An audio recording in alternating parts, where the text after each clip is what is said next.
This poem is inspired by a woman's God-given gift of intuition. It speaks to the inevitabilities of intergenerational trauma being passed down, especially as it pertains to a lineage of females. I think in today's society, we're often taught to seek things externally. This poem is a call to action.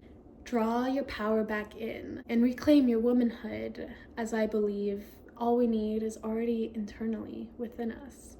This poem is called A Burning Inferno. There's an internal voice, begging, pleading, clawing, raging to come out. Where does it come from? I was 7 years old when my mother asked me to change out of my pajama shorts because my uncle was visiting. I was 7 years old. She meant to tell me that I had to go and change, burden myself in the comfort of my own home because we had a visitor coming. Immediately, the air in the room seemed to escape. I was only 7 years old. Something deep within me knew this was wrong. My developing brain, on the other hand, couldn't quite grasp this concept. I wanted my mother's love. In fact, I required her approval. I was only 7 years old. I complied, unknowingly silencing that internal voice, that power within me. And at times, it felt like I could no longer breathe, extinguishing the very essence of my womanhood. When romantic relationships came around, I found myself begging for boys to choose me, pick me, love me. I interpreted the anxiety in my body, screaming for me to stop, as a sign that I was doing something right. After all, I'm meant to experience discomfort, right?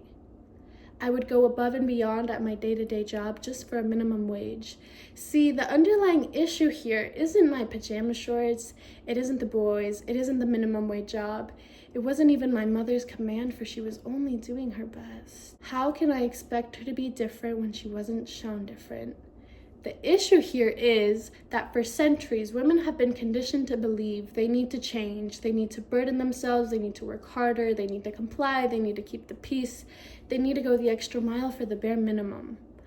All whilst ignoring that internal voice deep within, the voice that knows before we can even comprehend. I mean, how could you not? How can I expect different when I'm not being shown different? I was only 7 years old. Today, there is a heavy, deep-rooted fury, a burning inferno within me, within my sisters, within my girlfriends, within the entirety of women as a collective. We're constantly belittled, neglected, and disrespected. For what? The comfort and benefit of somebody else? I think the fuck not. It might be easy to fall in line and be like the others. I simply, however, cannot, will not, because this extends far beyond myself. I stand here, first and foremost, honoring that 7-year-old little girl, honoring those who have been silenced, those who don't have the privilege of speaking and honoring their truth.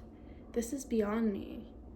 I now know that internal voice stems from the lineage of femininity that runs through my veins, the life force that makes me me. The numerous of women in my family who came before me, I'm speaking for them. I'm speaking for the future in hopes that my daughters and their daughters can live in a world where they can feel even just slightly safe and breathe with ease.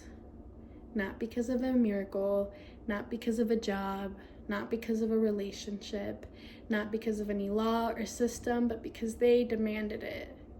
They will understand and honor the power that they carry deep within. That internal voice that will forever be the essence, privilege, and life force of their womanhood.